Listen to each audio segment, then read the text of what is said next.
So, very warm welcome to everyone to our first keynote session and our International Conference on Civil Materials and Environment for Sustainability.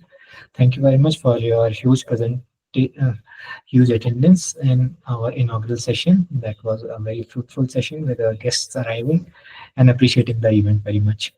So I hope all of you know that we have selected around 80 deliberations to be presented technically, which are going in parallel technical sessions. And our keynote session, we will start with today's first speaker, Dr. Sushil Kumar Himanshu. He is an assistant professor in the Department of Food, Agriculture and Natural Resources at the Asian Institute of Technology, Bangkok, Thailand. Dr. Himanshu has more than 8 years of international experience in research, consultancy, and capacity building in the areas of precision farming, smart agriculture technologies, climate smart irrigation, remote sensing and AI applications in agriculture, cropping systems modeling, and agro-meteorological forecasts and advisory service. He was working as a postdoctoral researcher at Texas A&M, and he also worked as a research scientist at National Remote Sensing Center in Indian Space Research Organization ISRO in Hyderabad. A total 11 students to PhD in 9 MS has been graduated under his direct supervision, and currently he chairs and co-chairs the graduate committees of 21 students, which includes 9 PhD and 12 MS students. So I hope all of you will very much benefit from his keynote address. Over to you, Dr. Himanshu, with these words. Now, sir, you can present your Yeah, thank you, Dr. Gupta, for this presentation. So allow me to share my screen. Okay.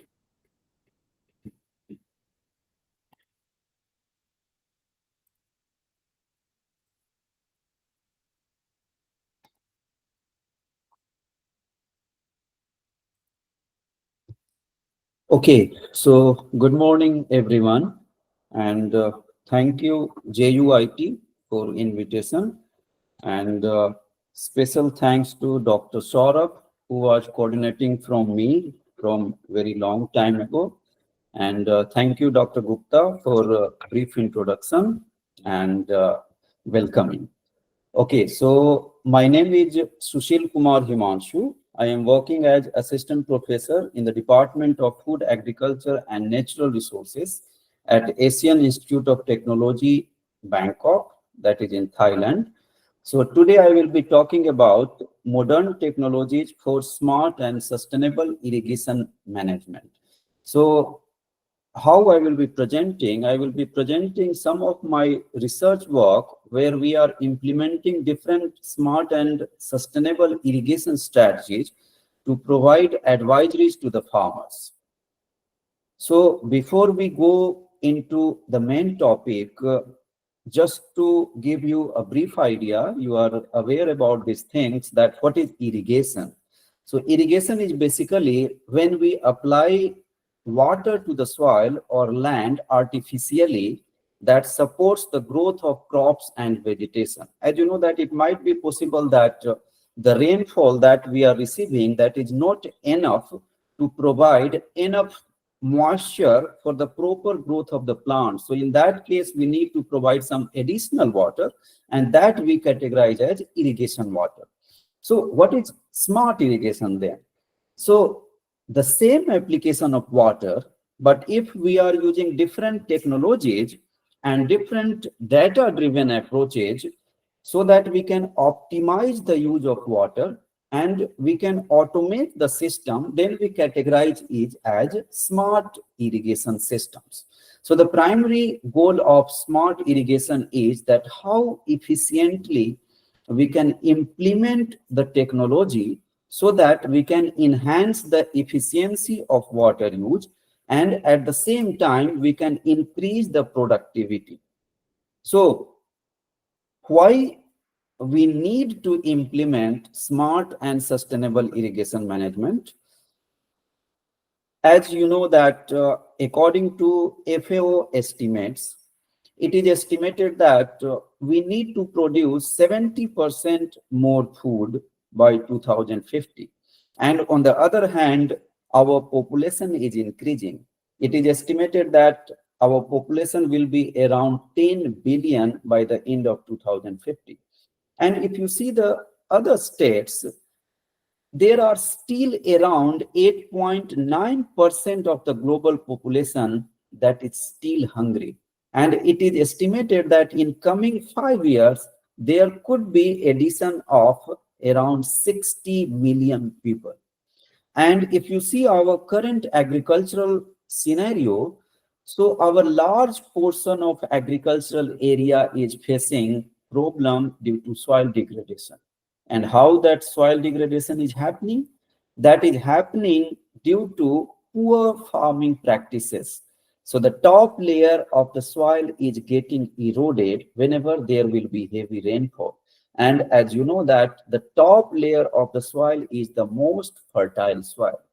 On the other hand, we are talking about the freshwater availability, and agriculture uses around 70% of global freshwater.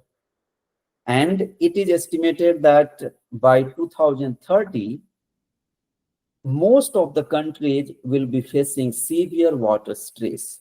And when we see the other aspect, that climate is changing, you just try to understand your local condition also, you will realize that how precipitation pattern has changed.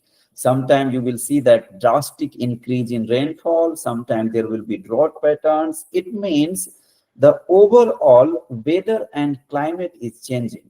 So if temperature is increasing, it means the irrigation water requirement is increasing. So it is estimated that in coming 100 years, there will be at least increase in 1 to 2 degree temperature, and that will further increase the requirement of more and more water, and that will reduce the yield by 10 to 15%. What does it mean when you summarize all these scenarios? This is very much clear that now this is the time we should be talking about some strategies where we could use less amount of water and get the maximum productivity. So smart irrigation systems or sustainable irrigation management strategies could be one of the solutions. So if you see our history, so it's not like that our productivity has not increased. You just see these stats that from 1961 to 2019, our population has increased from 3.1 billion to 7.7 billion. And on the other hand, the production, that the cereal production is increased from 880 million tons to 2900 million tons. It means there is substantial increase in production. But how we have achieved this? We have achieved this because we increased the use of fertilizers. We increased the irrigated land. We horizontally expanded our cropland area. But do you think that this system will continue? Do we have any scope to increase our cropland area? Do we afford to increase more and more use of fertilizer? The answer is no. It means that agriculture is already at a crossroad between meeting the needs of growing population and protecting the environment. So this is the time we should be thinking about sustainable agriculture. We should be thinking about that how we can implement different sustainability aspects and different sustainable agricultural solutions so that we will be advancing the sustainable development goals that is proposed by the United Nations. So what could be the holistic solution for irrigation water management? First, we need to extensively analyze that what is the soil plant atmosphere relationship, how the moisture content in the soil is changing, how the plant physiology is changing, how the atmosphere is changing, and how all these three components can be combined together to develop different kind of strategies. And once we are implementing different strategies, so this is the time that we should be interpreting the data, that which strategy is working well, By using which strategy we are able to save the water, by using which strategy we are able to increase the productivity. And once we have those strategies, once we have detailed interpretation, this is the time for action. That okay, we will be using different kind of agricultural technology, and we will be applying the amount of water that is exactly required at different locations. It means we will be deciding that where to apply water, when to apply water, and how much we will be applying the water. And once we have developed these systems, so everything can be automated. It means there should be minimum interference by direct humans. So this is the overall strategy.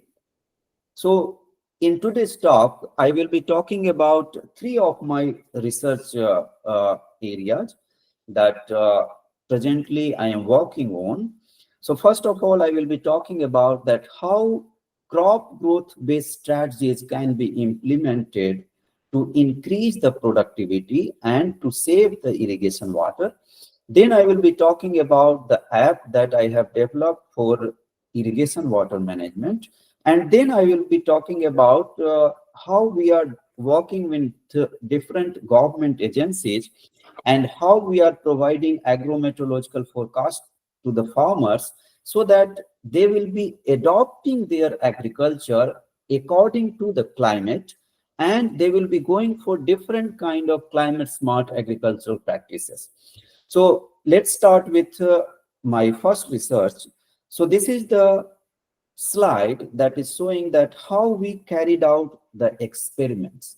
So before going for any strategy, before going for any outcomes, what do we do? That we carry out the research at our experimental farms. So this is the research that we have conducted for irrigation water management.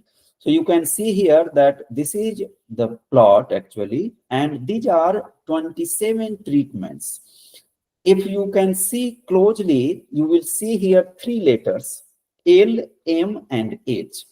So these L, M, and H actually indicates low, medium, and high amount of water that is applied during the vegetative growth stage, reproductive growth stage, and maturation growth stage. So you have three levels of irrigation water that we need to apply in three growth stages. It means there will be combination of 27 treatments, 3 to the power 3. So these treatments we replicated multiple times and we conducted this experiment. So this is a huge field you can see here, and you can also see exactly the difference.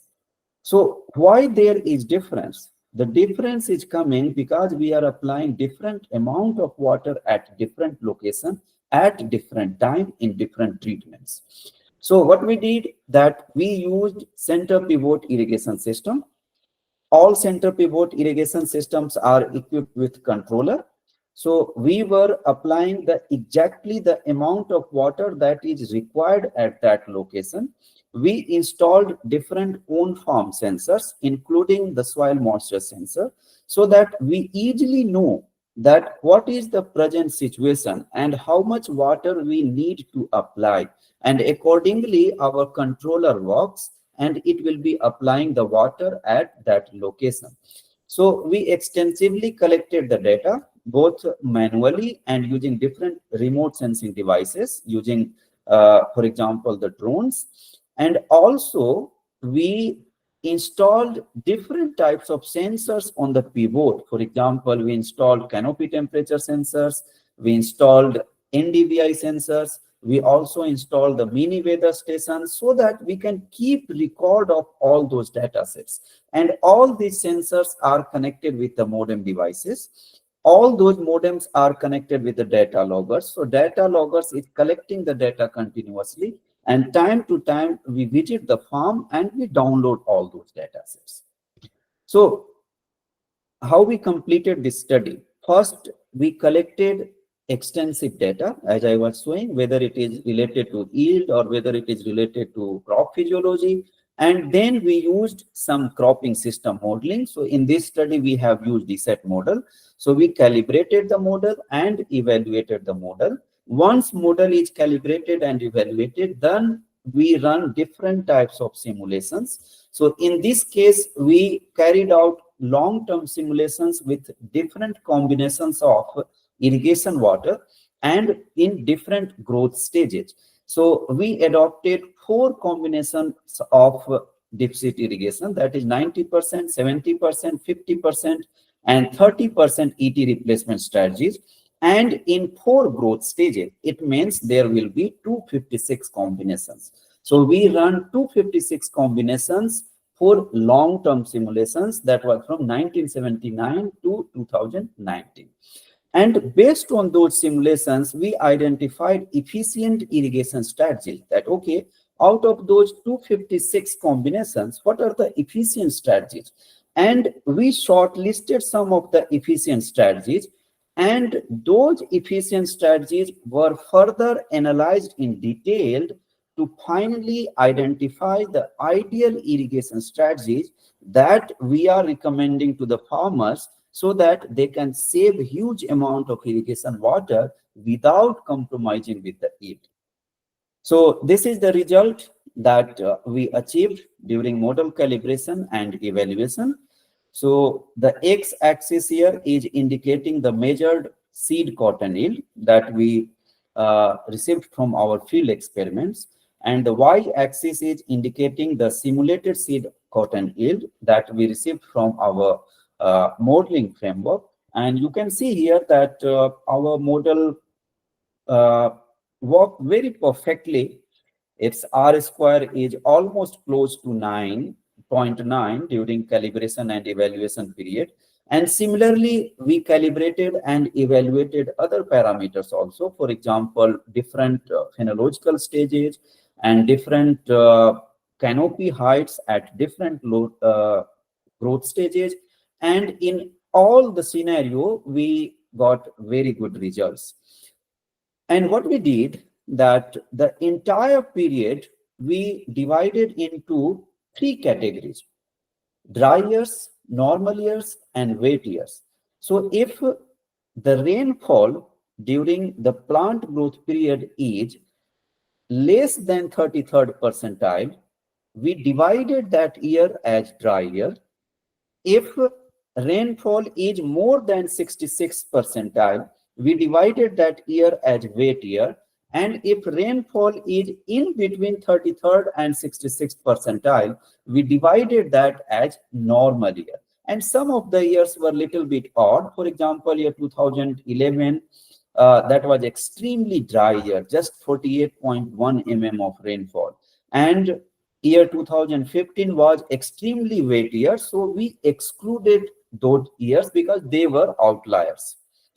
So this is the overall strategy. From here, you can understand that how we carried out this experiment. So we selected 4 growth stages for irrigation, and we divided our entire growth period into 4 stages, and 4 levels of irrigation water was applied.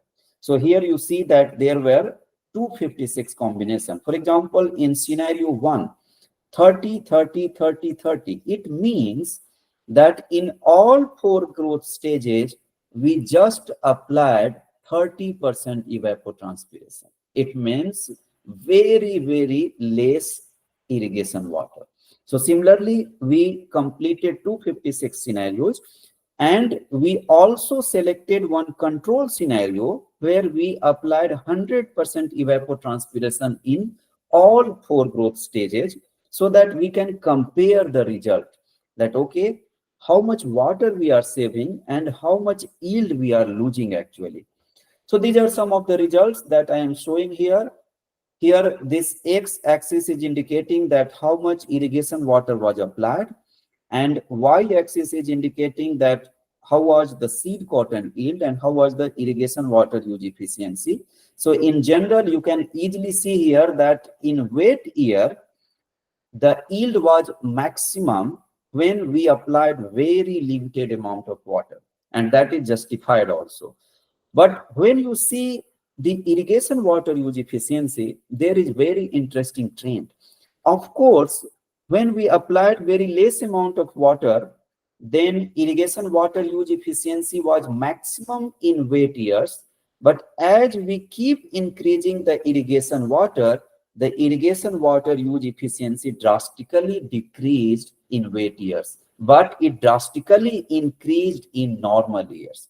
So based on this calculation, what we did, that we identified 10 scenarios that are coming above 95th percentile, whether in terms of seed cotton yield and irrigation water use efficiency, and we carried out detailed study. We tried to understand that with each scenario, how much water we are saving actually. So what we realized, that if we are going for some strategy, of course, it might be possible that we will be losing little bit of yield, but we are saving huge amount of water actually. So if water is the limitation, then these strategies are extremely helpful. So similar to these normal years, these are the results in dry years. In dry years also, we identified the best irrigation strategies. These are results in wet years. We also identified the best irrigation strategies in wet years. And here is the overall summary. So this first column actually is indicating the ideal irrigation scenario based on simulated seed cotton yield. The second column is indicating the ideal irrigation scenario based on simulated irrigation water use efficiency. And the third column is indicating the control scenario. So from here, you can easily compare, and we came to conclusion that if we are using this kind of strategy where we will be changing the amount of water in different growth stages, what our farmers do in general, that throughout the cropping season, there will be uniform distribution of water. So we don't differentiate actually that what is the critical growth stage and what are the less critical growth stages. So what we did in this studies actually, that we tried to identify the critical growth stages, and we recommended the farmers that during critical growth stages, we have to apply full water or at least 90% evapotranspiration. But in less critical growth stages, we found that there are some growth stages during which even if we are not applying water, it is not affecting the yield. So these are some of the conclusions that we derived. We derived conclusions for both dry years, normal years, and wet years. And we came to the conclusion that what are the most critical growth stages. For example, in the case of cotton, flower initiation and peak bloom growth stages are most critical growth stages. If there is water scarcity during that period, then it might be possible that the yield will decrease. On the other hand, if you see that after peak bloom, there are stages that we call it as cutout or late bloom growth stages.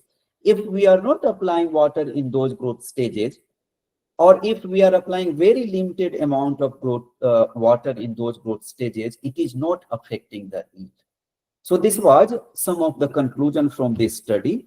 Now I am coming to my second study where we developed app for irrigation water management. So what we did, that first, as I was mentioning, that to start any study, generally we go for the experiments first so that we can collect the real-time data from the agricultural fields. So we carried out experiments. We collected crop physiological data. We collected soil nutrients and fertility data. And we also collected soil water content at different growth stages.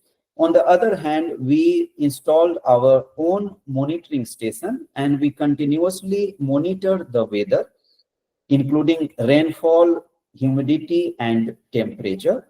We used weather forecast and different modeling framework. We used two types of weather forecast models, short-term weather forecast and seasonal weather forecast, and we use DSAT modeling system. And once we develop the app, we have developed the system that, okay, whenever farmers will be using this app, so farmers will be going to get the detailed information that, okay, when they need to apply the water, how much water they need to apply, and time to time they will be getting the SMS warnings that, okay, this is the time now you will be thinking about applying the water. And on the other hand, I will show you later that we have incorporated these apps with the forecast. So it might be possible that farmers are going for irrigation water today, and they don't know exactly that it might be possible that tomorrow there will be heavy rainfall. It means whatever water we are applying as irrigation, that will be wastage. So we have developed this app in such a way that it will incorporate at least 15 days of weather forecast. So it will provide advisories to the farmers based on the weather forecast. So what we did, that we collected different types of soil data for dominant soil types. We carried out experiments for different variety. For example, you can understand that for short maturing variety, the strategy could be different. For late maturing varieties, the strategies could be different. And then we calibrated and evaluated the model under different water stress conditions. And throughout our study, we have extensively used different types of sensors, including the drones, and we have also used on-farm sensors to collect the detailed data extensively. And we have developed and designed the irrigation management app that is available on both Android and iOS. So before going for any kind of application that we are getting the data from any remotely sensed sensors, what we need to do, that we try to check that, okay, whatever data we are collecting, for example, from drone, whether we can use those data directly in our analysis or in our modeling framework or not. So what we did, that we validated the data. So how we validated? For example, here I am showing some of the results. This is the result showing that how we validated the canopy height data. So we derived the canopy height using the drone collected data, that we used the multispectral drone, and we manually collected some of the canopy height data, and we compared that whether the data that we are generating using the drones, whether those are matching with the manual observation or not. If they are not matching with manual observation, it means that those data cannot be used directly for further analysis and for further applications. So here you see that the x-axis is actually showing that on which date we manually collected the data, and y-axis is showing the canopy height in centimeter. And I am just showing here for 2 treatments. I was showing there that we used actually 27 treatments. So LMM is low, medium, medium. It means low irrigation was applied during vegetative growth stage, medium during reproductive growth stage, and medium during maturity growth stages. So for all those experiments, in general, we got very decent yield. So then we decided that, okay, now we can use those UAV derived data sets. Similarly, if you see this plot, so all these data sets actually we use to develop some models. So here it is showing that how we compared UAV derived ball counts and the manual observations. So again, I am showing here some of the results. These are some of the results from different treatments. And this bar plot is actually showing that this triangle is actually showing that UAV derived mean, and the bar plot is showing that manual observation plus minus standard deviation. So in general, for ball count prediction also, we got very decent match. As you can understand that predicting ball count is very, very important whenever we are talking about predicting the yield for the cotton. So once we verified everything, then we started our study. We used 2 types of forecast system. short-term forecast, that is GFS we have used, and for seasonal forecast, we used NMME, and we downscaled all those data sets at 1 kilometer. And how we have developed the system, that if you are looking for irrigation scheduling, so we will be able to provide you the results for coming 15 days. And for that, we are using short-term forecast. But if you are interested in knowing the yield, so yield will be coming, might be after 2 months, 3 months. So for that, we will be using the seasonal forecast. The reason is that as this forecast period increases, the accuracy decreases.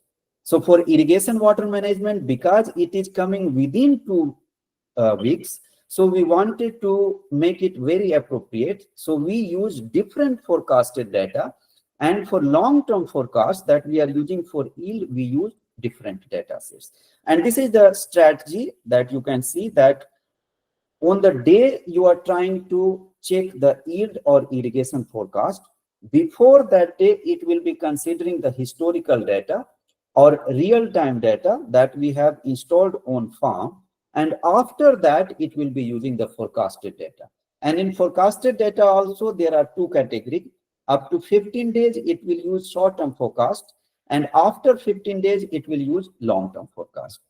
So this is the overall strategy. You can understand that how we are working actually. So we provide these apps to the farmers. Farmers will be able to provide some of the basic information.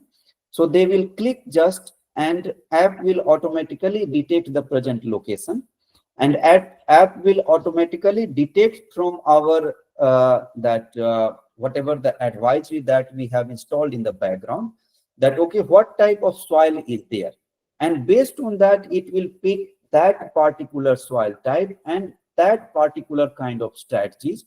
And all those information will be going in our modeling framework, where the model will be using historic data and forecasted data, and it will provide different results. For example, what will be the irrigation schedules? What will be the irrigation requirement throughout the season? What will be the productivity of water that we are using in your farm?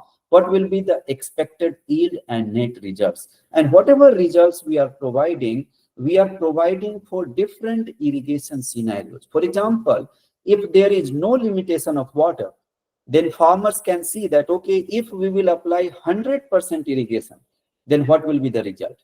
If there is limitation in water, then farmers have flexibility that they can see that, okay, we can go for 50% evapotranspiration, we can go for 75% evapotranspirations. So all those flexibilities are there in that developed app.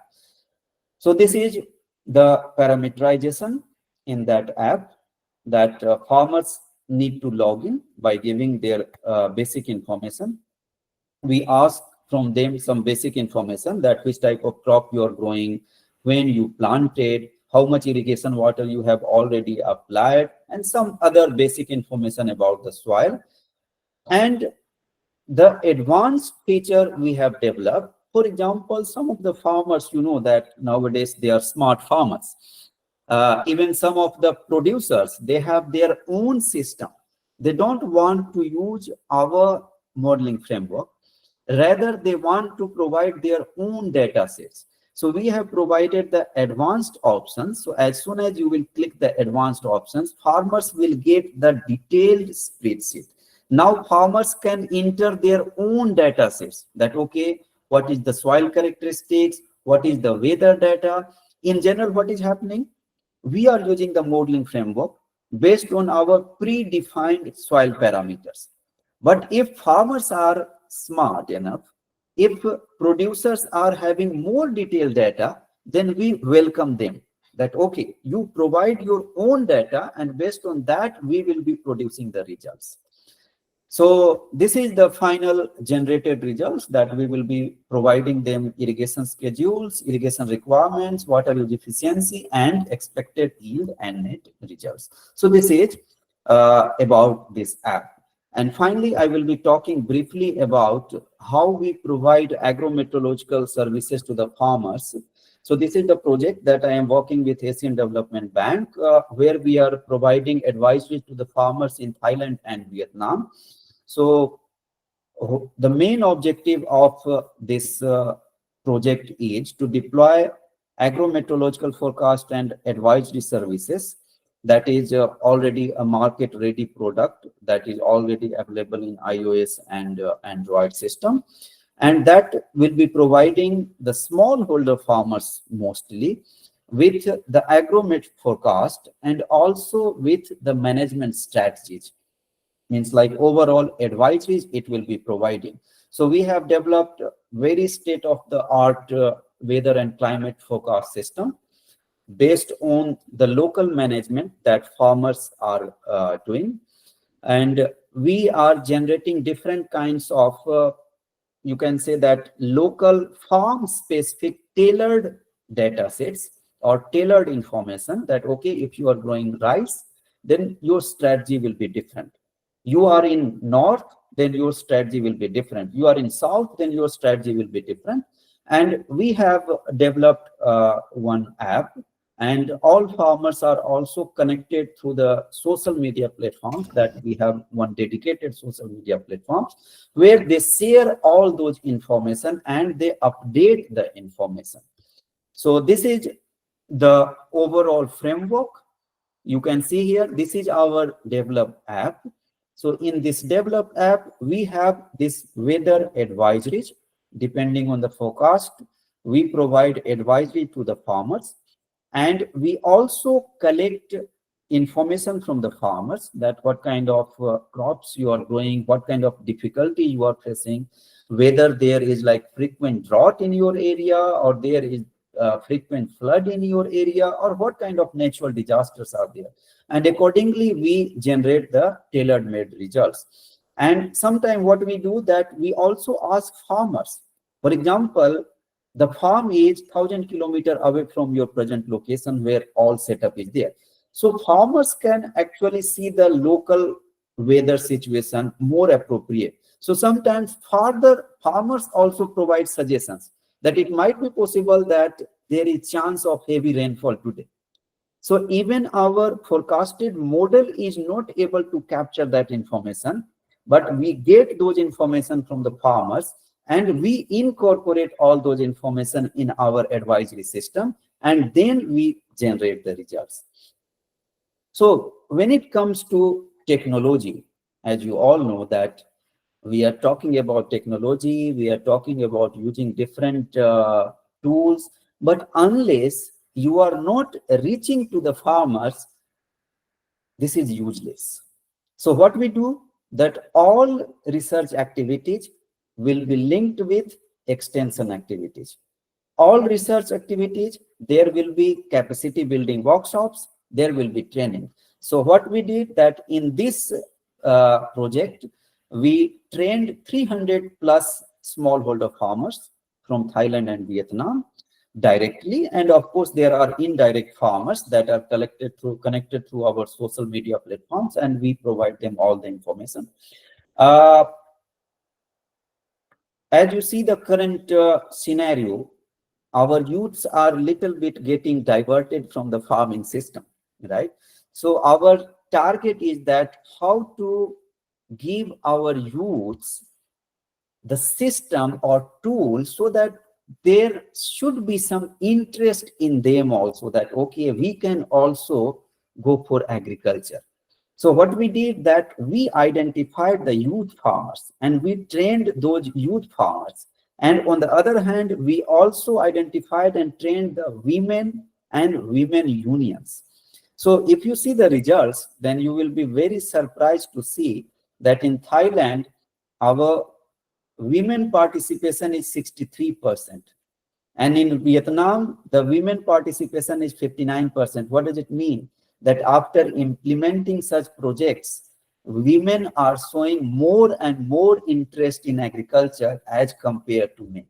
So these are some of the major findings that we got from this project. And these are some of the examples that how we are using our project findings. So we are developing different smart greenhouses where we monitor the irrigation and we conduct the experiments. We generate the results in farms by carrying out different experiments. For example, this is the dashboard that we have developed, that if we have any smart greenhouse, then how we control everything, whether it is weather or whether it is that, okay, how much water we need to apply and when to apply. Okay, so finally coming to conclusion, that now we can understand the importance of using that smart irrigation tools, that if we are using smart irrigation tools, then of course there will be saving in water. It means the efficiency of water will increase. On the other hand, if we are using less amount of water, it means we need to use less electricity, less power. It means there will be saving of energy, money, and labor cost also. And if we are applying the exact amount of water that is required, so it will drastically increase the yield. And not only the yield, our normal conception is that if we apply more water, it might be possible that we will be getting more yield. But that is not true actually. If we apply more water, it might be possible that we are unnecessarily inviting pest infestation. There will be unnecessarily vegetative growth, and the quality will be lesser and lesser. And as we were discussing about the soil degradation, that our farmers, when they use the poor farming practices, so our topsoil is getting eroded. But when we will be using our smart or sustainable irrigation systems, it means we can substantially control the soil degradation. That is very, very important.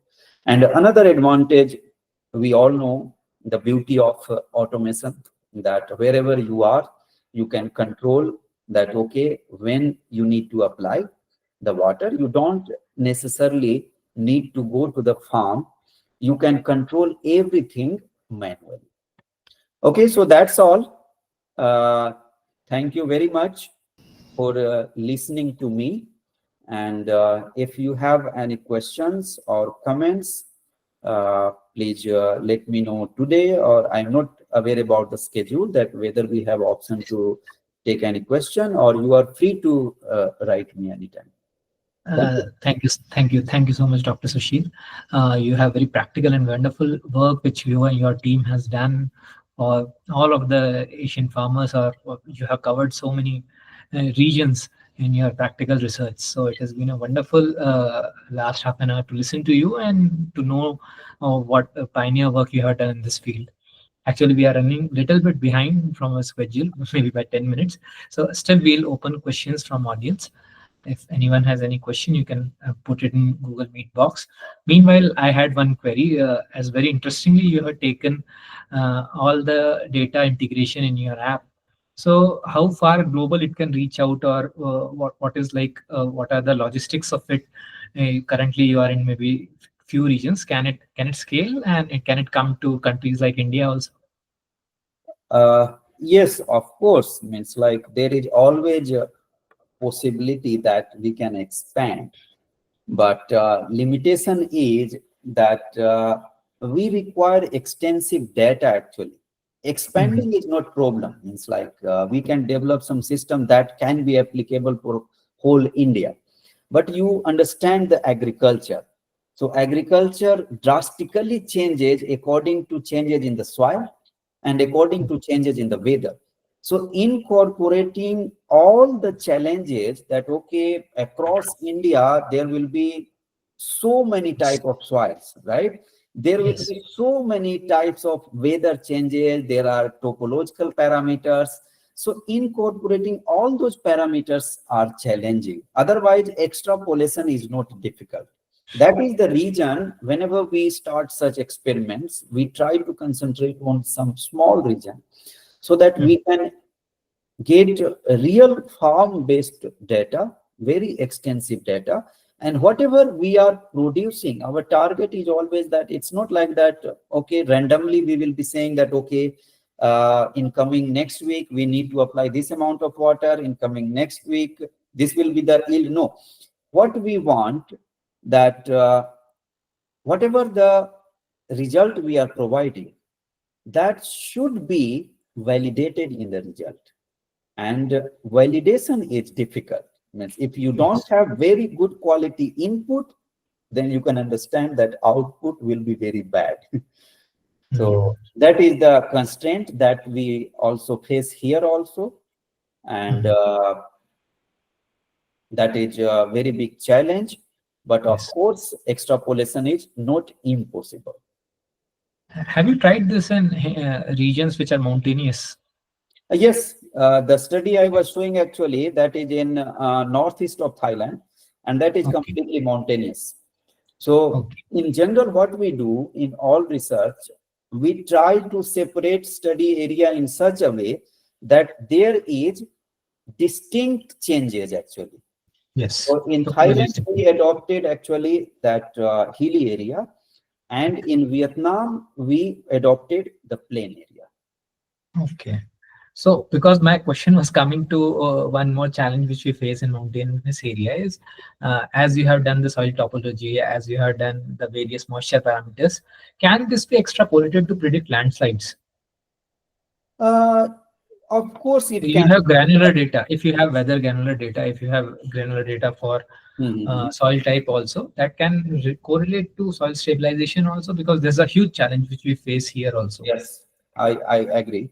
So of course it can be, and that is not my area, so I am not in a position to comment much, because the crop simulation models cannot be used to predict the landslides.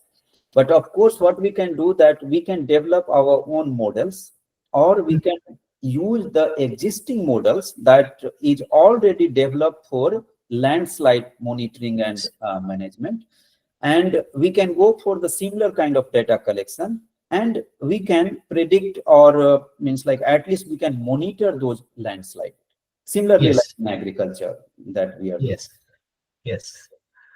That will be a great research work going ahead.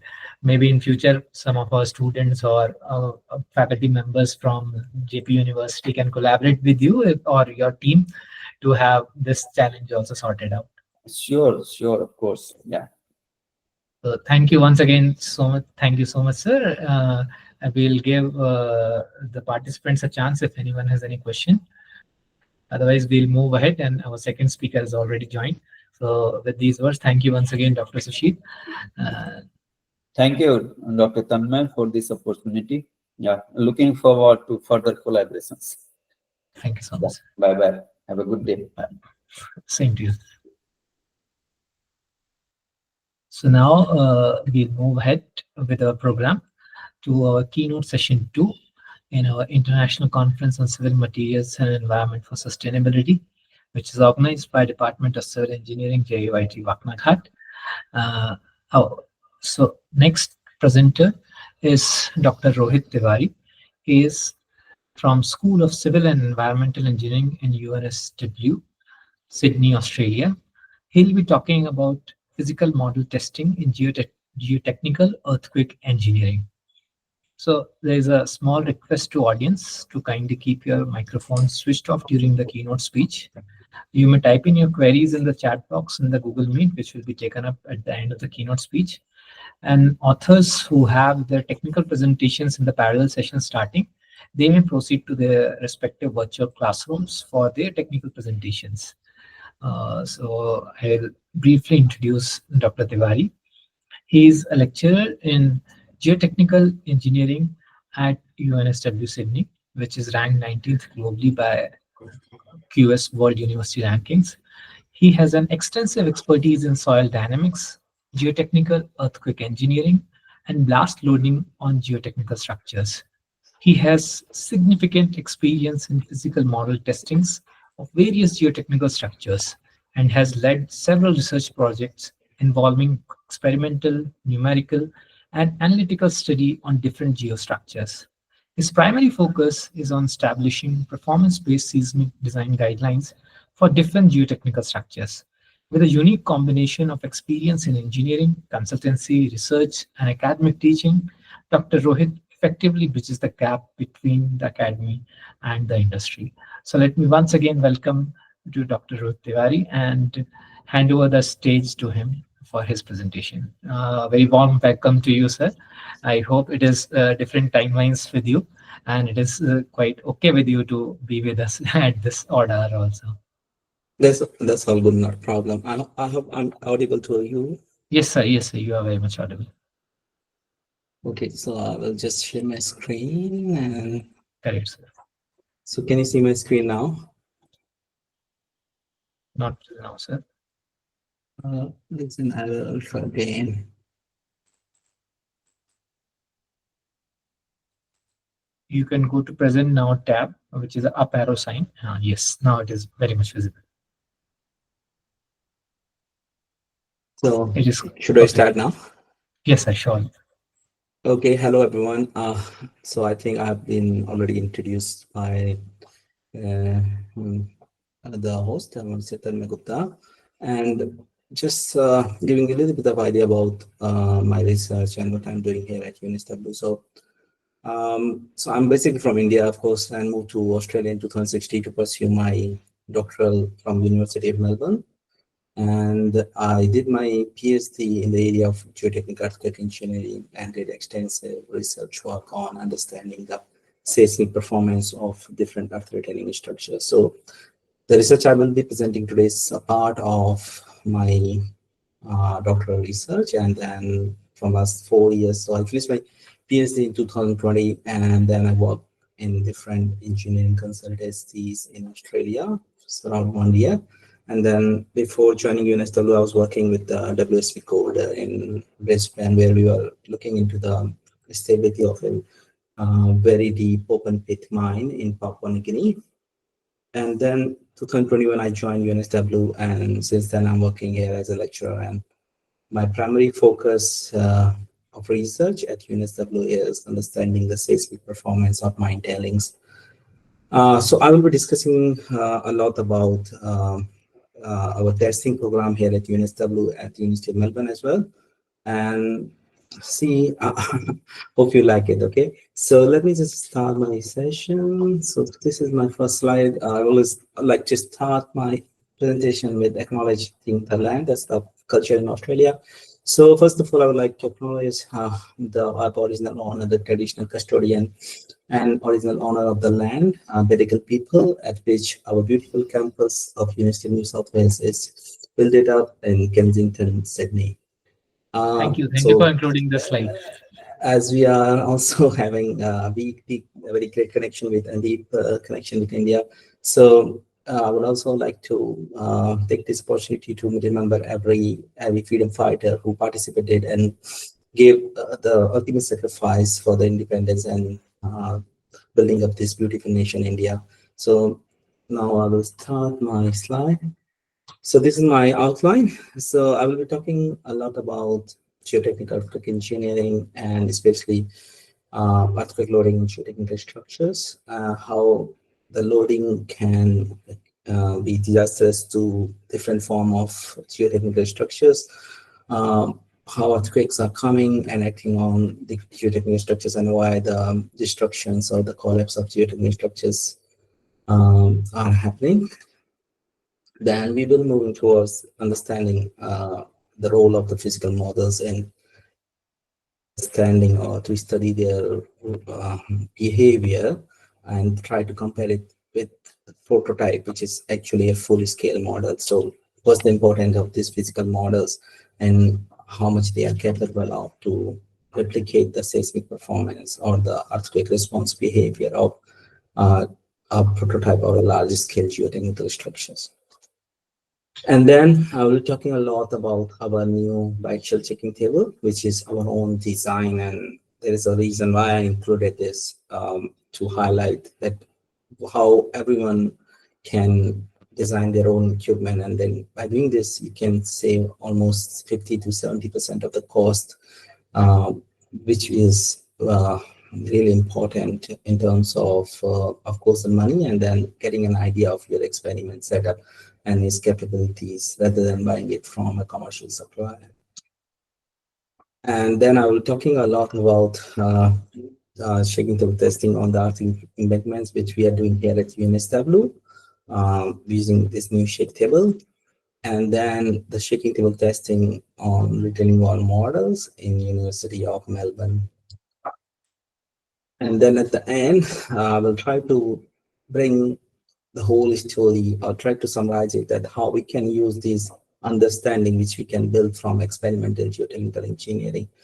It is just not about the shaking table testing. It is more about how you can use the result of any study to bridges the gap between academia and industry, and then use the same information to teach or train our future engineers uh, who are doing their undergrad or masters in civil engineering discipline. So I will start this by showing you some interesting photographs of different retaining structures for the audience who are not very familiar with the retaining structures or retaining walls. So retaining structures or retaining walls, there can be a retaining wall like this highway. Okay, so there's a filling there, and then in order to support the filling, you have to construct a retaining wall. And that's how it looks like. So you have a stem, the cantilever retaining wall, can be cavity retaining wall. There are different kind of retaining walls are available. And then you fill it with a backfill. Generally, it has to be a cohesionless backfill so that water should not be retained inside the soil and that water can seep through. And it has a better frictional property so that you're getting a higher shear strength from the soil, and then it will give you a high stability of the retaining wall. Now, this is another kind of retaining structures where you are seeing here is a bridge abutment. Everyone, I'm pretty sure, have traveled through the bridges nowadays. They are one of the major part of any modern infrastructure system. And so the bridge abutment is also kind of retaining structures where the abutment is retaining the backfill behind it, similar to this. But instead of retaining wall, now it's supporting also one girder, so there will be a reaction from this side as well. Now, this is another form of retaining structures. So it can be a basement wall, or it can be a sheet pile wall supporting the harbor structures, or a diaphragm wall. Now, this is again a harbor infrastructure where you are seeing a quay wall, and because of the high water table and having sand below it, when they are constructed in harbor medium, they are subjected to chances of liquefaction, where your ground loses almost all its strength and soil started behaving like a liquid. And in India and in Japan in 2021, no, not 21, sorry, 2001 earthquake in Boja, I think. These walls were reported getting damaged because of the liquefaction. And even in Kobe earthquake in Japan, there was a report of getting damaging of this wall because of the liquefaction. This is another kind of retaining structures where you have a traditional retaining wall, but because of the low bearing capacity of the ground below it, you need to transfer all the road to the rock below it. And so this one is like a rock socketed pile, and there is a backfill behind it, and it's supporting a railway line. But it could be a roadway or any other thing. Just I'm trying to show you different applications of retaining structures. And then, because I will be also talking about the mining embankments or tailing dams. So this is a photograph of a tailing dam. So people who are not familiar, what are tailing dams? So I'll just give you some introduction of it. So when you do the mining and you have to extract the ore from the mine, it's like rocks. And then you crush them, make a slurry or powder, and then mix it with the water, extract all the minerals. It could be a gold, copper, iron, and you take up that mineral out of it, and then the leftover is like a form of slurry, so whatever you are seeing here, and then you just dump it to a facility. We call it a tailing dam. Now, over the period, depending on how you are constructing your dam, it could be upstream or downstream method, you will be getting a very large height of embankment, might be from 30 meters to 100 meters height, very loose material, and very weak material, and because of the water table is presented there, so and they are subjected to the earthquake, they already have some failures in the past where the tailing dam failed, and it's a very significant environmental disaster as well as a disaster for the human being. So if you see this photograph, and this is not from India, I think, but even in India, when we are looking at Indian, especially southern part of India, you have lots of tailing storage facilities in India. And this is like a disaster situation when you have in the vicinity of the dam, you have a massive population living by. So in the case of failure of this tailing dam, this won't be this won't be just a natural or environmental disaster. It will be disaster to this population and disaster to any river which will be in the vicinity of this facility because of the high contamination of minerals and the heavy metals presented in the water. So there are reports in Australia and various parts of the world, in Brazil, Chile, where this tailing dam failure occurred in the past, and it resulted in a loss of lives as well as the long-term contamination of the land. So we have to make sure that these facilities needs to be at least serviceable or should not get collapsed during a design level seismic event. So we'll be showing you, I will be showing you what we are doing here. So in terms of shaking table tests on these loose materials, which is known as tailings. Now, if you see here, these are some photographs just to show you how important these structures are and how vulnerable they are when they are subjected to the earthquake loading. So this is a failure of retaining structures, and because of that, you can see the whole railway line got blocked. And there's again the slope stability problem because of earthquake. Slopes might become unstable and then it can flush. Another problem in, I think in Japan, Kobe 1995 earthquake, and you can see retaining structures got failed, and this is a track, and there is a train park on top of it. Again, the failure of earth retaining structures in a railway station. This is a photograph which has been taken in 1923 from Great Kanto earthquake in Japan, and you can see the failure of a retaining wall, and there was a railway line. So I'm not sure whether you can see this. There was a railway line which was passing through this side and then got damaged because of the slip.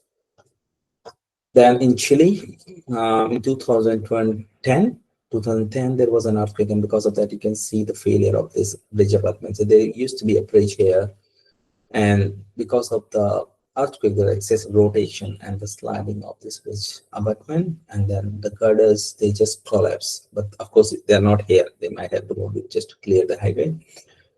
Now, this is in 2001 Bhuj earthquake, which was one of the disasters earthquake in the history of modern India. And I think it was 26 Jan. I was a kid in school that day when this earthquake occurred in the morning, and lots of people lost their life. I'm not sure, but the death toll is around 10,000 people. And this is a photograph, aerial photograph of a sheet pile wall. So it's like a sheet pile wall, and because of the liquefaction, the whole land got submerged when it turned out to be a liquid, and the sheet pile get damaged because of that. This photograph has been taken from 2009 Italy earthquake, where you can see the failure of the earth retaining structures. It is not a very long or large wall, but it still got failed. This is very unusual photograph captured in Loma Prieta earthquake, and you can see the peak ground acceleration, which is quite high, 1G. And you can see the crack in the wall, which is not very common because earth retaining structures are very massive.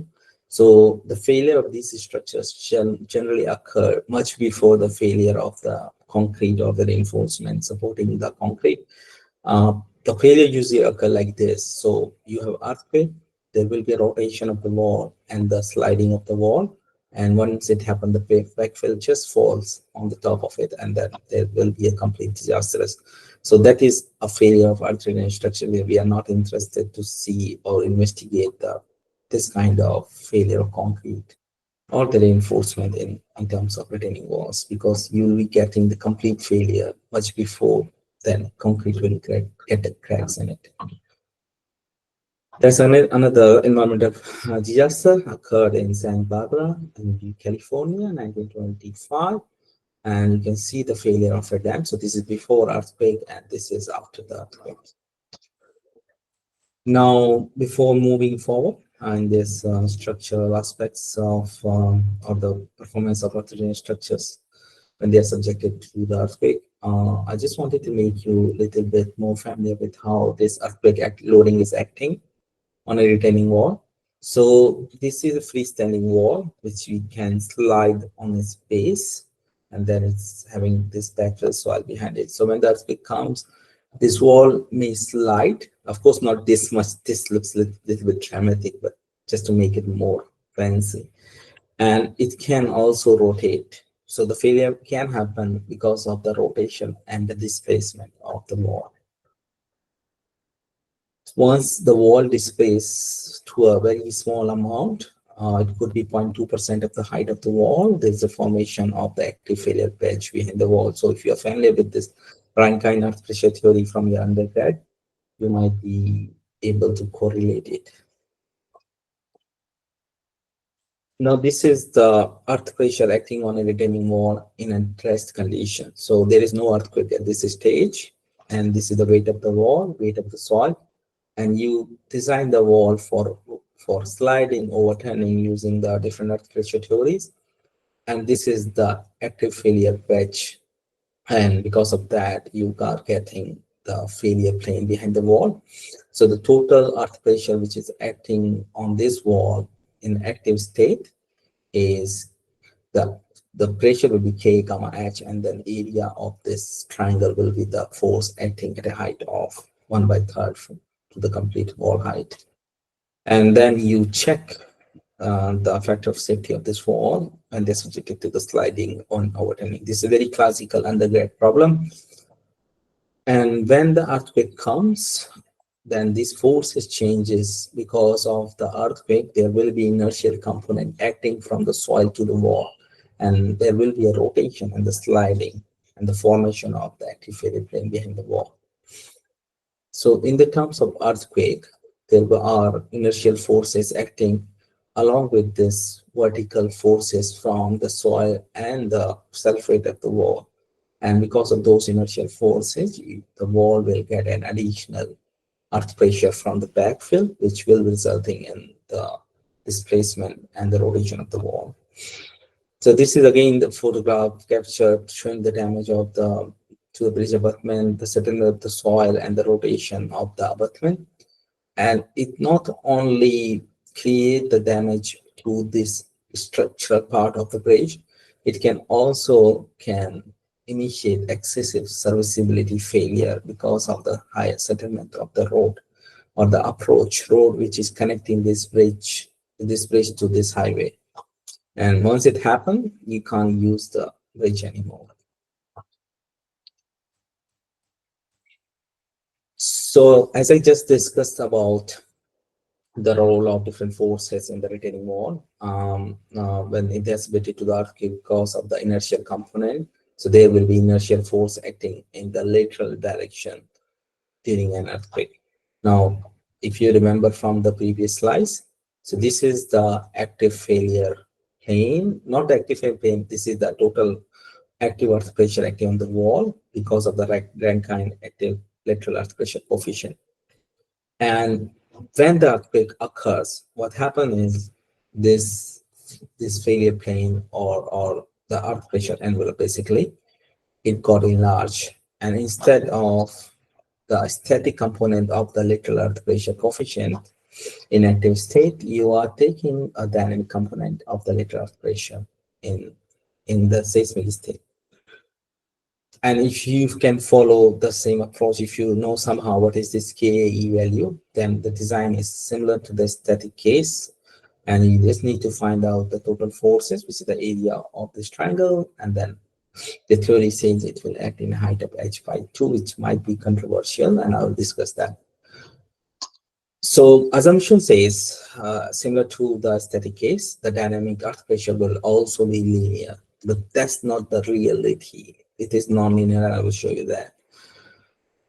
These two guys, they tried to modify the Coulomb earth pressure theory in order to find out if we can come up with similar arrangement, just the linear variation of the earth pressure, similar to what you can get it from the Rankine or Coulomb earth pressure, lateral earth pressure coefficient. If you can modify the Coulomb earth pressure theory, and you can estimate or at least idealize the similar behavior for your design of retaining wall when subjected to the seismic loading. And they gave equation in 1929, which is still valid in European code, Indian code, OSTO, and even in Australian codes.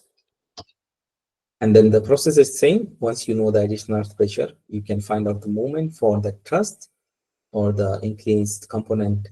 You just add it with the static earth pressure and then find out the factor of safety in sliding and overturning. Okay, so the question is still the same, whether the earth pressure is linear during earthquake or not. And so when you calculate this KAE, if you can open this or can read about more about this if whenever you have some time. So if you find the equation to estimate this KAE, it does not have a timing component in it. So you will be designing your earth retaining structure for this increased seismic pressure for his whole life. And in most of the cases, there are very few chances that the retaining wall will be subjected to more than 1 or 2 times to the earthquake. So the question is still the same, whether you should design your structure for this enlarged earth pressure or should be reducing it. So the codes sometimes they say you may be allowed to reduce it by 50%, depending on if you are allowing some displacement of the wall. So if you if you are allowing the displacement of the wall, you may be able to reduce this KAE by 50%. But the problem is how you will quantify that how much wall will displace during an earthquake. And that was the main motivation of the research, that quantification of the moment of the wall during an earthquake. So how we are going to study the behavior of the walls during an earthquake is you can either do a computer simulation or you can do a physical model testing. Doing the computer simulation looks easy and lucrative, but if you guys will search about the Nag Khol highway failure in Singapore, you will be amazed of seeing how much wrong results the computer software can give you. And it could be very much um, underestimated or overestimation of the strength, and you won't have any clue that what is happening. Now, if you go, there are another option is you just go and validate first your work with the already published experimental work. There might be an option, but in most of the cases, the experimental work, when we were looking into it, they were reporting the maximum values of the displacement earth pressure along the height of the wall. None of them were talking about the timing, which is the complete time history of the displacement of the wall or the earth pressure. And this gives us a little bit of motivation, like we should also start looking into doing our own tests in order to get a complete picture and then develop our own numerical model to estimate or simulate at least the seismic response of the retaining structures. So we have to come up with some idea to scale down the model behavior, which is in this case a retaining wall scale down model. And you have to follow these analysis, which in the 1G environment will assume the same material, same acceleration and scaling of time. But the problem with this kind of analysis is it needs a centrifuge, or you have to play with the acceleration. So I'm sure people are familiar with the centrifuge. If you have went to a blood bank or have donated blood or even go for a blood test, you might have been seeing where they are keeping your samples. So that is a kind of centrifuge which just rotate, but this is a kind of geotechnical centrifuge in California. And this supports the geotechnical model here, and then you can play with the rotation, and then it changes the value of G and you can simulate any condition inside this. But the problem with this is in India, there's only one centrifuge. As far as I'm aware, before leaving India, there was only one centrifuge in IIT Bombay or somewhere nearby, and everyone is looking to use for it. But the problem is once you do the experiment, you can't just finish the research based on one experiment. You have to do many experiments. So half of the experiment, you will be missing something. And then you realize, okay, this is wrong, and then do it again. But if there is only one centrifuge in the country and everyone is just looking to use it, there is no chance you will be getting it more often if you are doing any mistakes. So there are limitations of the centrifuge. First, they are expensive, and then second, limited availability. So not popular. That's the main reason. It's not very popular in parts of the world, but they are really useful. So there is only one centrifuge in Western Australia, and in the entire Australia, and that is also not this much big. It's very small. So there is one alternative of this centrifuge testing. You can go for the physical model testing in 1G environment. So this is a 1G environment where you're not changing, you cannot even change the gravity.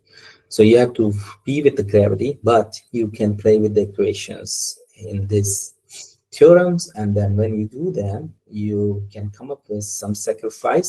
So you won't be able to get very true response of the model, but you will be able to get a really good understanding of the material behavior, the deformation of the scaled down model, and then you can use the same model for your numerical analysis to compare and learn how to do a correct numerical modeling.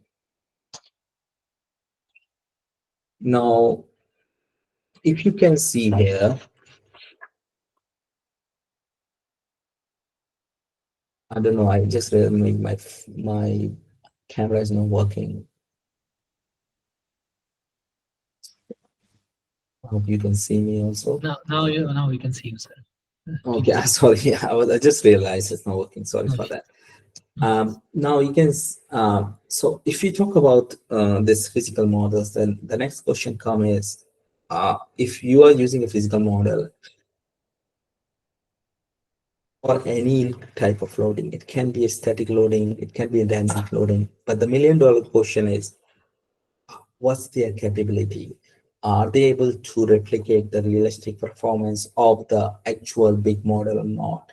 And that was the first learning from me in year 2016 when I started looking this first time.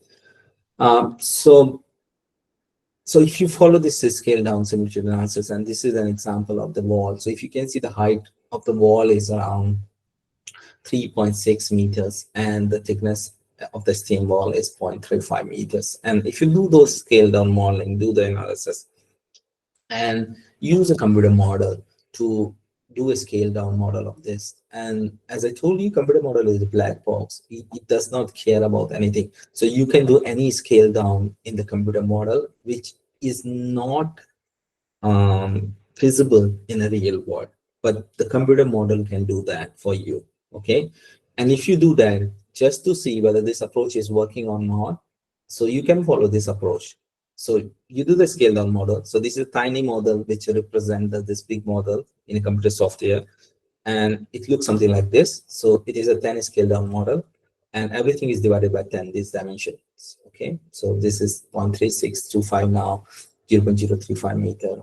And that's, you did the same thing for the properties of the materials. It's a wall, concrete wall, and brick wall. And once you do that, follow the scale down modeling, do the same material modeling based on the scaling laws, and this behavior you will get. So this is a relative displacement. So you have relative displacement. What does it mean? It's the displacement at the top, and you minus the displacement at the base. So subtract the displacement at the base from the top, and you get the relative displacement. And the result looks very promising. So if you see, this is a very dynamic pulse, and this is a real earthquake recorded in Iran, and that's a huge displacement of 250 millimeter. And both the models, so it's a scale prototype model is this, the scale down models is values are here, and this is the comparison. Looks really lucrative. This means the scaled down models may be able to replicate the realistic performance of the prototype model. But one thing I just want to make clear, the scaled down model will not show you this 30 millimeter displacement. Instead, it will show you 3 millimeter displacement. And the same thing with the time scale, because the scale down model, if you do, you have to squeeze down everything. You have to squeeze down the time, you have to squeeze down the dimension. So once you do that, you will be getting, response will be like this, but it will be a squeezed domain. So the amplitude will be 3 millimeters somewhere, and this will be around square root of the time, whatever time is here. So then you have to again enlarge it by multiplying with those same scaling relations, and then superimpose the result. And this is the final outcome of the result, which looks good. And it means the scalar models are able to replicate the behavior of the prototype model, depending on you are scaling them properly and then following all the similitude criteria. Now, the next step was how you're going to cast the model of that. And then we tried to relax the materials, same material assumptions, because of, as I told you in the previous photographs, that the materials in the arsenal structures, the stiffness of the structure is quite high. And in this case, if the structure's stiffness is very high, it will fail much before the failure of the concrete because of the excessive rotation displacement. And we tried to, uh, make a different material, make a class, or maybe the manufacture our scaled down model using a very different material, but the scaling was satisfying. The material was like a plastic sheet, and you can read the paper. I will be showing you the citation later on. And then we did the experimental testing and tried to analyze the result. So this is about the physical modeling. Now we will move now to our novel bag shell shaking table, and then some more results of the physical models will be coming in later slides. So the next step is, now you have a physical model, you did the scale down modeling. Now how you're going to excite the model, and you need a machine for it, because the accuracy of the models is completely dependent on how accurately you are analyzing their response. So if you can see, this is a shaking table which we have designed in-house at UNSW under ARC Future Fellowship Project. And the table is a bike shell shaking table. What does it mean? So the table can go in horizontal direction and vertical direction simultaneously. So that means it's a bike shell shaking table.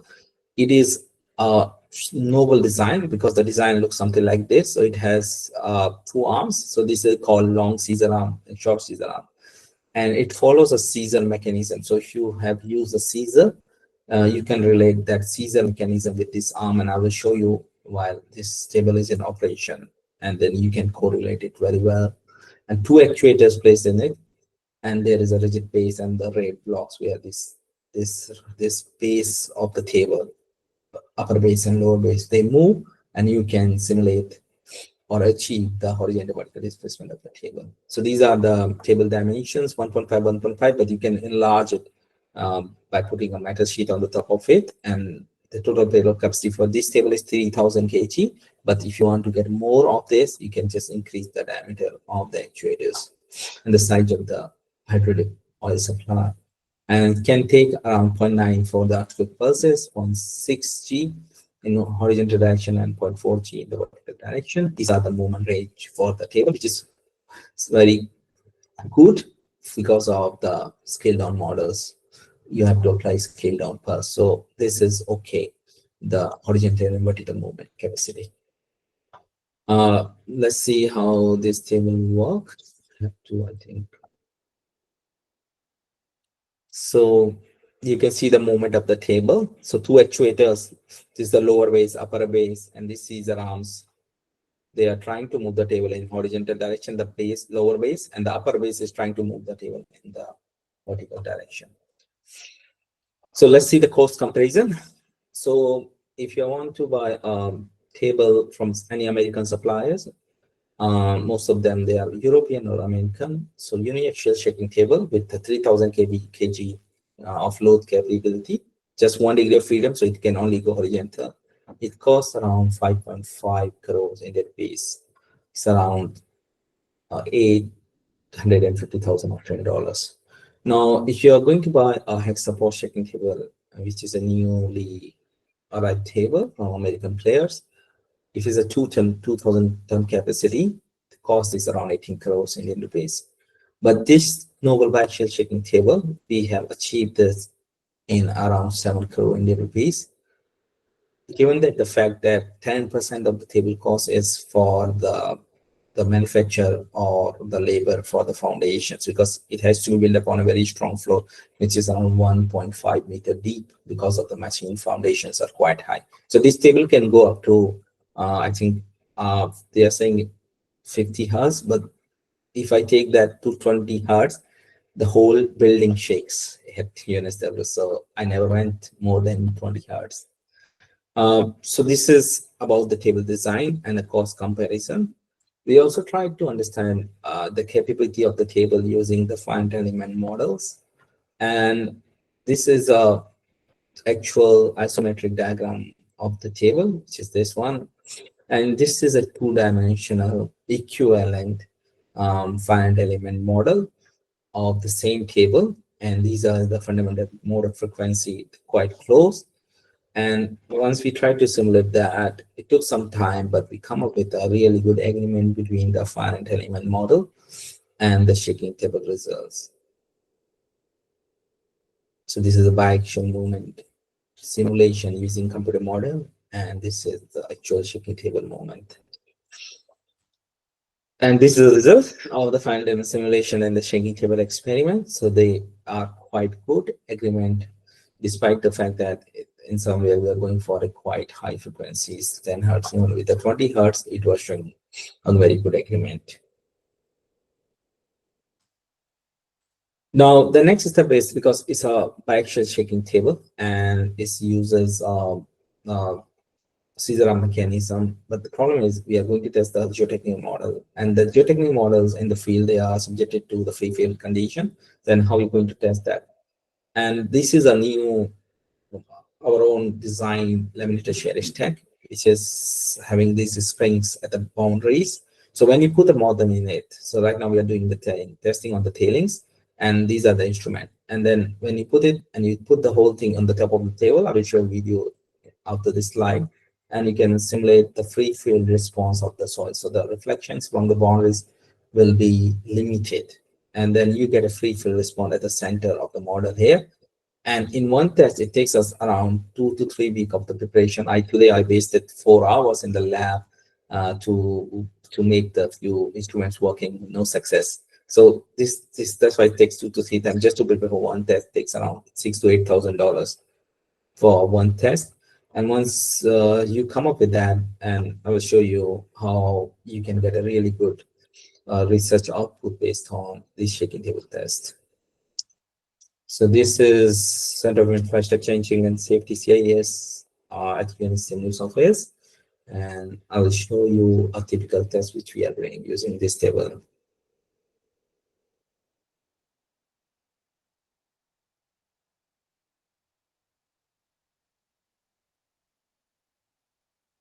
The instrument side it. So each table, single table test needs around 220 different wires needs to be accurately connected to the instruments. And otherwise you'll miss a result if you miss that. So this is the warming up.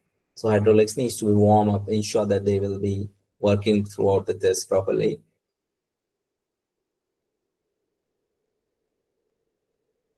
Then you need a crane to lift up the model, put it on the table. But now we have our own crane in the lab, so we don't need to hire it. They're quite expensive in Australia. It's around 10,000 Indian rupees for 1 hour.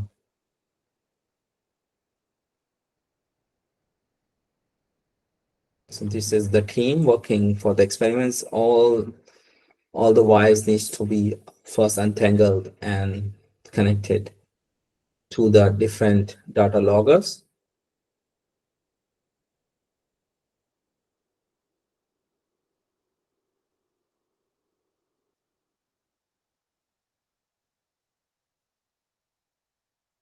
So now we have already set up all the things.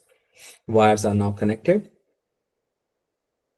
So that's the main controller of the table. This is the acceleration logger. That's the logger for the piezometers, which we measure the pore water pressure inside the soil. And these are the lasers trying to read the displacement of different laminates. And now I started a test. So this is the input pulse, and you read the pore pressure. So as soon as this line hit the zero effective stress, it means the liquefaction. Soil already lost all the strength. And we keep increasing the excitation.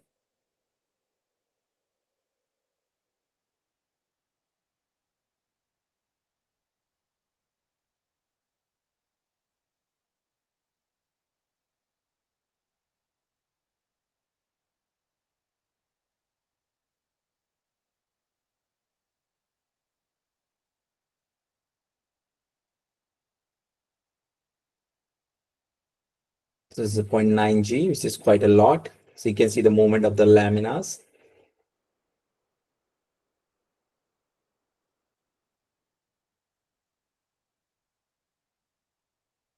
So that's about the shake table test. I'll quickly try to move into the final slides because I think I'm extending the time limit. So this is the result. So this is the liquefaction. You have time versus acceleration, a different ground acceleration at different heights in the soil. And if you can see the green one, which is at the upper layer, so you can see the liquefaction in the upper layer. So where there is a discontinuity in the acceleration, there's a liquefaction. Here, no liquefaction because of the low peak ground acceleration. High peak ground acceleration, you can see the liquefaction in the upper layer of the soils, and then it convey to the bottom and the middle layer as well. This is the displacement of the laminas. So the take-home lesson is the soil strength mobilization inside the shear stress is not linear. It mobilizes strength along the laminar edge, of course, because they are trying to push the soil along the aluminum frame. But the good finding was the movement of the laminas they were along the strings are non-linear. And this work is in review right now with the soil dynamics. So this is again on the retaining walls, not the embankment now, and that's even a smaller model published in Soil Dynamics of Engineering. And you can see that's the container, and then you can see back from different layers. And these are the lasers. These are different instruments, and then crust rock we used for different layers, dynamic compaction to make them flat behind the wall and to the maximum dry density of the soil. And then we did the excitation. The test has been conducted with different pulses, and I can show you that this one is a pulse test. So pulse tests are it's like a high velocity pulse. So you go from 0 to maximum displacement in 0.1 to 5 seconds using the shaker, and then leave the system to vibrate freely. So this is the loading phase or forced vibration phase. This is the free vibration phase. So once you leave the system here, it will vibrate freely, and you capture the record here, acceleration or displacement of the wall or acceleration in the soil. And then you do the frequency domain analysis on it to get the natural frequencies of the system. It will be same for all the pulse type. And this is the displacement of the wall for different high velocity pulses of different maximum amplitude. You can see there. And this is the behavior for the maximum force vibration phase. And I think this will also work. Just quickly show you the slide.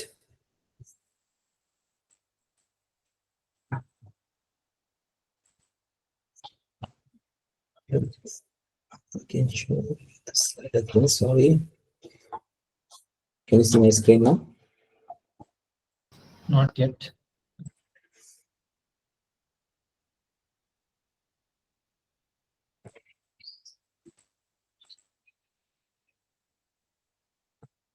It says I can't share the screen. Not yet. The screen has not come.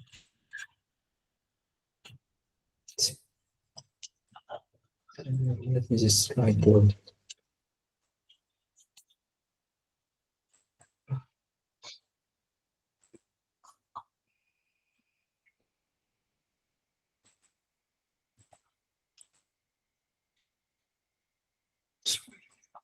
There's an issue, I don't know why.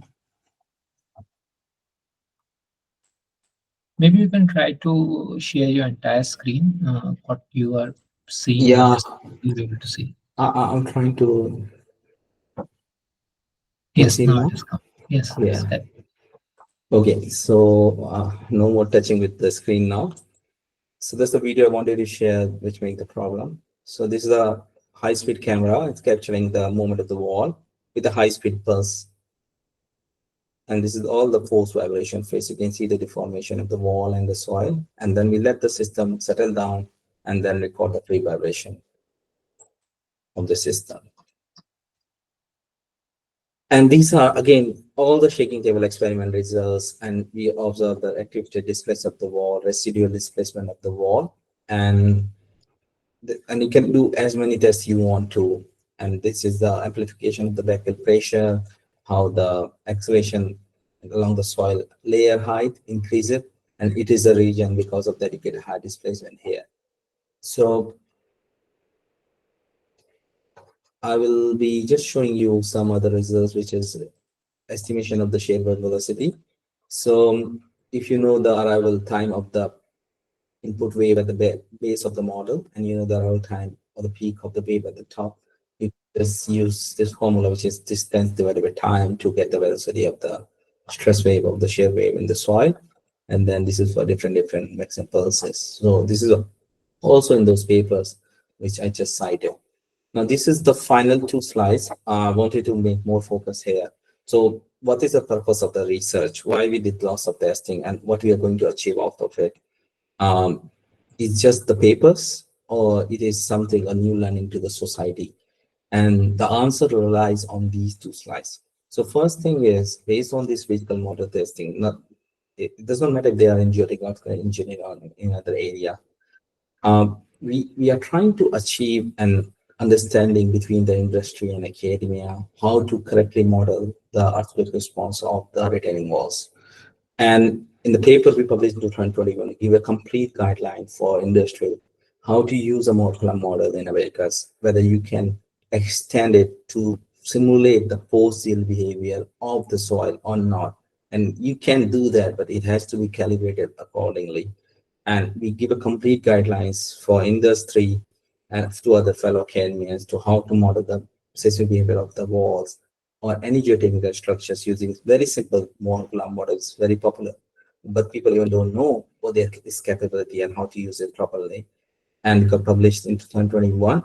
And then again, industrial output is we also gave very simplified equations, assuming that the wall is like a cantilever base restraint wall, and you can estimate its earthquake response using very simplified formulations. Then to get the assessment of its displacement during an earthquake. And this is the major outcomes like which industry is looking for. So it will be helpful for everyone who's trying to design a retaining wall but don't know how to find out the displacement of the wall when it's subjected to the earthquake load, or trying to model a finite element behavior of the earth retaining structures and don't know how to do it properly. So this is the industry focus outcome based on this physical model testing. And the last one is the academic output based on this physical model testing, which I'm using and most of the time in my teaching, and my other friends at UNSW also doing the same, and which we are trying to teach and train the students, both undergraduate students, including PhD students, to getting a good idea of geotechnical engineering. So this is assessment of my subject, which I'm teaching from last 4 years at UNSW. And there's an example of how we can use the learning from our physical model testing into the training and teaching of undergraduate or postgraduate students. So we have been given a slope which you have to stabilize using this retaining wall, and the student will be given limited dimension, limited geotechnical testing results, some CPT, SPT test results with them, and then they have to come up with this combination of wall height, base dimension, and the top dimension, and they have to put it here and then try to say like, okay, this is the wall dimensions, this is the peak ground acceleration which has been given to them, and then we teach them using a freely available Abacus student version. Anyone can download that. Any student, anyone can download it. 1,000 notes. It is free, and it will do this dynamic time analysis for you. And then they have to predict this using this and using the hand calculations, compare the results, write the commentary, and that will be the best achievement, you know, in order to train the future engineers in order to understand how to design a retaining wall for earthquake loading. So these are the closing remarks. So seismic inertial forces, as I shown you throughout our model testing, and during those damaging images can cause excessive deformation and damage of the retaining walls. The physical models are useful to study the seismic behavior of any structures. Shaking table testing can be constructed in-house, and it will be a cost-effective initiative. And the instrumentations could be very costly, but you have to plan them accordingly. What instrument is very crucial for you, how many you need them, and whether it's suiting your budget or not. That's all. Thank you so much. And now I'm open to the questions. Thank you so much, Dr. Tiwari, for your wonderful explanations and even giving an academia and industry both the focuses. So there are a few questions from our audience. First question I'll post is, how are the springs at the end designed to nullify the reactions from boundaries in your shake table? I guess.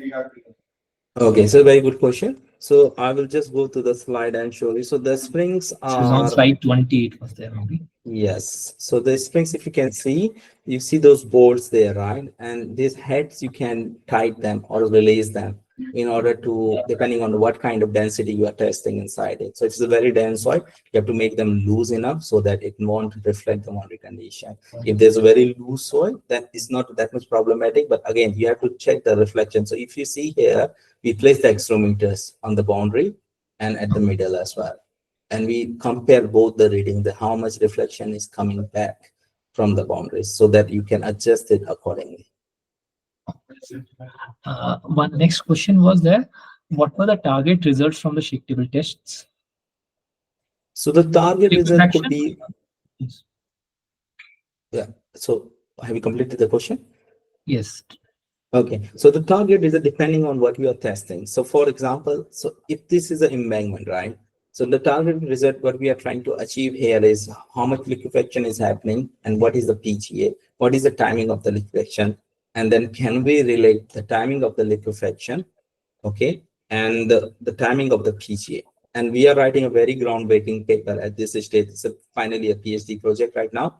And we are coming up with a very good guidelines comparing the result of the shaking table experiment plus the CPT test plus we have our own calibration chamber here, which we can use for the saturated and unsaturated soil mechanics problems. And again, the outcome could be vary. So for the retaining wall, the outcome was what's the displacement of the wall, whether we can estimate the shear velocity using the accelerometer pins placed inside the backfill, and then whether you can use those results to calibrate the computer model. So that was the main outcome, and even it become input for the finite element models. So you have to plan according to what is the limitations. You can get a very complete picture or true model behavior using the scaled down models, especially in 1G models. So you have to be reasonable what it can show you or what you can get most out of it, and then how you're going to use it. Yes. One more question was there. Were these results verified with theoretical calculations also? Yes, yes. So yes. So with this paper, if you will see here, I'll show you this one here.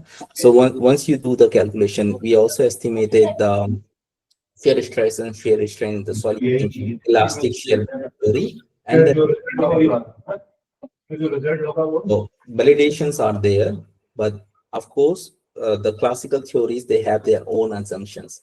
So they are having their own limitations. So we do validations, but it cannot be, so liquefaction, you don't have any validation for it. So it's just you record the pore pressure inside the soil, and when it hit the effective stress line or geo shear stress, that's your liquefaction. You don't need any theory. But what you need for the theory is once you do the CPT, whether it correlate with the general available guidelines for the relation between the CPT and liquefaction or not. And we are trying to even modify the theories based on our own observation. That's the beauty of the experimental work, actually. So these were the questions from the participants. If anyone has any other query, you can raise it now. Otherwise, it is lunchtime in India, as per our schedule. So thank you so much once again, Dr. Tiwari, for your elaborations and your research work, which is very extensive. And I hope in near future, we can collaborate. Our students can get guidance from you. And we also have a 1D shake table in our premises, which we are using for structural testing. That is for 1000 kgs payload capacity. So it was very wonderful to see your work with your two-dimensional capable shake table and the theories which you are trying to modify with the results you are producing. Yeah, thank you for having me. Thanks. Thank you so much, sir. So to all the participants, for now, this keynote 1 and 2 address are done. So we will be again moving ahead with the program at 2:30. And at 2:30, we will be starting with our next two sessions, technical session 2A and 2B. And we will be having further keynote sessions 3, 4, and 5 scheduled from 2:30 to 5 p.m. So I request all of you to keep join on the same link for keynote sessions, and for technical sessions, we have given links for virtual room CR 13, 14, 15 with your schedule of your technical presentation. You can please move ahead to the same.